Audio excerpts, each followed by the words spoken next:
ವಿಟ್ಲದ ದಕ್ಷಿಣ ಕನ್ನಡ ಜಿಲ್ಲಾ ದಲಿತ್ ಸೇವಾ ಸಮಿತಿ ನೇತೃತ್ವದಲ್ಲಿ ಮಾಣಿ, ಪೆರಾಜೆ, ಬರಿಮಾರು, ಕಡೇಶ್ವಾಲ್ಯ, ಅನಂತಾಡಿ ಮತ್ತು ನೆಟ್ಲಮುಡ್ನೂರು ಗ್ರಾಮಗಳ ಶಾಖೆ ರಚನೆ ಮತ್ತು ಬಹಿರಂಗ ಸಭೆಯು ಮಾಣಿ ಪಂಚಾಯಿತಿ ಸಭಾಭವನದಲ್ಲಿ ಜನವರಿ 28ರಂದು ನಡೆಯಲಿದೆ ಎಂದು ಬಂಟ್ವಾಳ ತಾಲೂಕು ಅಧ್ಯಕ್ಷ ಸೋಮಪ್ಪ ಸುರುಳಿಮೂಲೆ ತಿಳಿಸಿದ್ದಾರೆ. ವಿಟ್ಲ ಮಾಧ್ಯಮಗೋಷ್ಠಿಯಲ್ಲಿ ಮಾತನಾಡಿದ ಅವರು, ವಿಟ್ಲದ ದಕ್ಷಿಣ ಕನ್ನಡ ಜಿಲ್ಲಾ ದಲಿತ್ ಸೇವಾ ಸಮಿತಿಯ ಬಿಕೆ ಸೇಸಪ್ಪ ಬೆದ್ರಕಾಡು ಅವರು ಉದ್ಘಾಟಿಸಿ ಅಧ್ಯಕ್ಷತೆ ವಹಿಸಲಿದ್ದಾರೆ. ಪ್ರಧಾನ ಕಾರ್ಯದರ್ಶಿ ಚಂದ್ರಶೇಖರ ಯು ವಿಟ್ಲ, ಗೌರವಾಧ್ಯಕ್ಷ ಸೋಮಪ್ಪ, ಜಿಲ್ಲಾ ಉಪಾಧ್ಯಕ್ಷ ಪ್ರಸಾದ್ ಬೊಳ್ಮಾರು, ಪುತ್ತೂರು ದಲಿತ್ ಸೇವಾ ಸಮಿತಿ ಅಧ್ಯಕ್ಷ ರಾಜು ಹೊಸ್ಮಠ, ಮಹಿಳಾ ಘಟಕ ಅಧ್ಯಕ್ಷೆ ಪ್ರೇಮನಾಯ್ಕ ದಡ್ಡಲ್ತಡ್ಕ, ಬಂಟ್ವಾಳ ದಲಿತ್ ಸೇವಾ ಸಮಿತಿ ಉಪಾಧ್ಯಕ್ಷ ಚೆನ್ನಪ್ಪ ಇರಾ ಮೊದಲಾದವರು ಭಾಗವಹಿಸಲಿದ್ದಾರೆ ಎಂದು ಬಂಟ್ವಾಳ ತಾಲೂಕು ಅಧ್ಯಕ್ಷ ಸೋಮಪ್ಪ ಸುರುಳಿಮೂಲೆ ತಿಳಿಸಿದರು.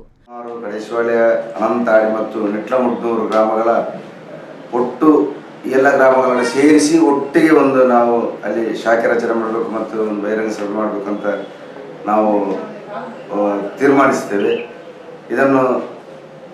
ಈ ಸಭೆಯನ್ನು ಪಂಚಾಯತ್ ಸಭಾಭವನ ಮಾಣಿ ಇಲ್ಲಿ ನೆರವೇರಿಸುತ್ತದೆ. ಈ ಸಭೆಯ ಅಧ್ಯಕ್ಷತೆಯನ್ನು ಶ್ರೀ ಬಿಕೆ ಸೇಸಪ್ಪ ಬೆದ್ರಕಾಡು ಕಾರ್ಯಕ್ರಮ ಉದ್ಘಾಟನೆ ಮಾಡ್ತಾರೆ. ಇವರು ಸ್ಥಾಪಕ ಅಧ್ಯಕ್ಷರು ಮತ್ತು ಜಿಲ್ಲಾಧ್ಯಕ್ಷರು, ದಲಿತ್ ಸೇವಾ ಸಮಿತಿ ದಕ್ಷಿಣ ಕನ್ನಡ. ಪ್ರಾಸ್ತಾವಿಕ ಭಾಷಣವನ್ನು ಅಂದು ಚಂದ್ರಶೇಖರ್ ಯು ವಿಟ್ಲ ಇವರು ನೆರವೇರಿಸ್ತಾರೆ. ಇವರು ಜಿಲ್ಲಾ ಪ್ರಧಾನ ಕಾರ್ಯದರ್ಶಿ, ಜಿಲ್ಲಾ ದಲಿತ್ ಸೇವಾ ಸಮಿತಿ ದಕ್ಷಿಣ ಕನ್ನಡ, ವಿಟ್ಲ.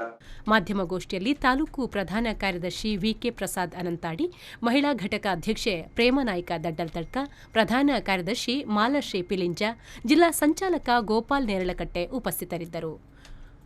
ಮಹಮ್ಮದ್ ಅಲಿ, ವಿ4 ನ್ಯೂಸ್ 24/7 ವಿಟ್ಲ.